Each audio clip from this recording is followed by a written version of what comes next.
یا ایھا الذین آمنوا اجتنبوا کثیرا من الظن، اے ایمان والو زیادہ ظن سے بچو، اور مراد یہاں پر کیا ہے؟ زیادہ سوء ظن سے بچو۔ حسن ظن کے بارے میں تو حضور کی حدیث ہے کہ حسن ظن جو ہے وہ تو عبادت میں سے ہے، حسن الظن من حسن العبادہ، یہ حضرت ابو ہریرہ سے روایت ہے، اور یہ مسند احمد ابن حنبل میں بھی ہے اور سنن ابی داؤد میں بھی ہے، ان کے حوالے سے مشکات میں بھی ہے۔ اس اعتبار سے حسن ظن تو مسلمان کا وصف ہے، سب سے حسن ظن رکھو، الا یہ کہ کوئی شخص ثابت کر دے کہ میں حسن ظن کے قابل نہیں ہوں، پھر آئندہ کے لیے محتاط رہیے آپ۔ لیکن کسی سے کوئی معاملہ شروع ہی سے بدظنی پر نہ کیجیے، سوء ظن پر نہ کیجیے۔ مجھ سے کہا تھا ایک صاحب نے جو یہاں اس وقت یہاں کا جو کونسلیٹ ہے، امریکن کونسلیٹ، اس میں پولیٹیکل سیکریٹری تھے، وہ میرے پاس آئے تھے خلافت کے بارے میں معلوم کرنے کے لیے کہ یہ خلافت کا آپ نام لے رہے ہیں، اس سے مراد کیا ہے۔ تو وہیں پھر گفتگو ہوئی کہ کانسٹیٹیوشنز کے اندر جو میکینزم رکھے جاتے ہیں، چیکس اینڈ بیلنسز، تو اس نے کہا ہم تو یہ سمجھتے ہیں، ہم نے اپنا دستور اس بنیاد پر بنایا ہے کہ ہر شخص چور ہے، ہر شخص بے ایمان ہے، اور ہمیں اس کا سد باب کرنا ہے۔ بڑے سے بڑا آدمی ہو، بڑا نیک ہو، ایماندار ہو، اس کے بے ایمان ہونے میں دیر نہیں لگتی۔ لہذا ہم نے تو اپنا دستور بنایا ہے کہ ہر جگہ پر چیکس ہوں، بیلنسز ہوں، اور کہیں بھی اختیار جو ہے اتنا نہ ہو جائے کہ کوئی شخص اگر بگڑ جائے تو اس کے ہاتھوں جو ہے وہ قوم کی اور ملک کی اور پوری ریاست کی مٹی پلید ہو جائے۔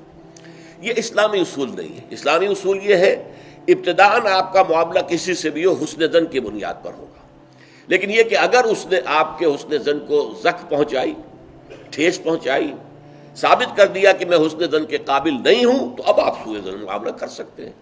الحزم فی سوء الظن، یہ کہاوت ہے۔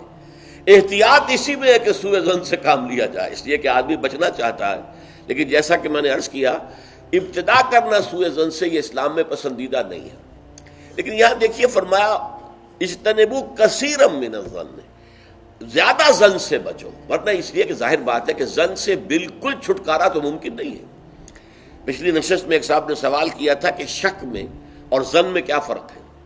شک یہی ہے کہ ایک انسان کے بارے میں انسان سوچے کہ کہیں یہ کام نہ کر بیٹھے، میں اعتماد تو کر رہا ہوں، کہیں یہ میرے اس اعتماد کو ٹھیس نہ پہنچائے۔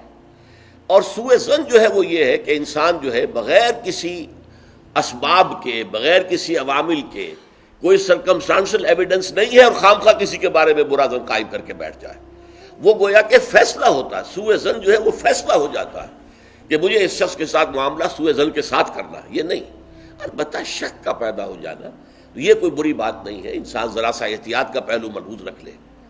تو فرمایا یا ایھا الذین آمنوا اجتنبوا کثیرا من الظن ان بعض الظن اثم، یقیناً بہت سے ظن گناہ کے درجے میں آ جاتے ہیں۔ آپ نے ایک شخص کے بارے میں رائے قائم کر لی، یہ برا آدمی ہے، یہ غلط آدمی ہے، یہ تو میرے درپے ہے، میرا دشمن ہی ہے، میری جڑ کاٹتا ہی رہتا ہے، حالانکہ ایسا نہیں ہے۔ نتیجہ کیا ہوگا؟ آپ کا طرز عمل اپنے سوء ظن کی بنیاد پر ہو جائے گا۔ ہر وقت جو ہے آپ کے طرز عمل سے ظاہر ہوگا وہ سارا آپ کے اندر جو بھرا ہوا مواد ہے، اور اس سے ہو سکتا ہے وہ دوسرے شخص کی خامخواہ دل شکنی ہو، اس کے احساسات مجروح ہوں، اور تمہارے حصے میں اللہ کی طرف سے، اللہ کی جانب سے اعمال نامے میں گناہ کا اندراج ہو جائے کہ ایک شخص کے خلاف خامخواہ اس نے سوء ظن کیا، جبکہ اس کے لیے کوئی آثار نہیں تھے، اس کے لیے کوئی بنیاد نہیں تھی۔ تو ان بعض الظن اثم، بعض ظن جو ہے وہ تو گناہ کے درجے کو پہنچ جاتے ہیں۔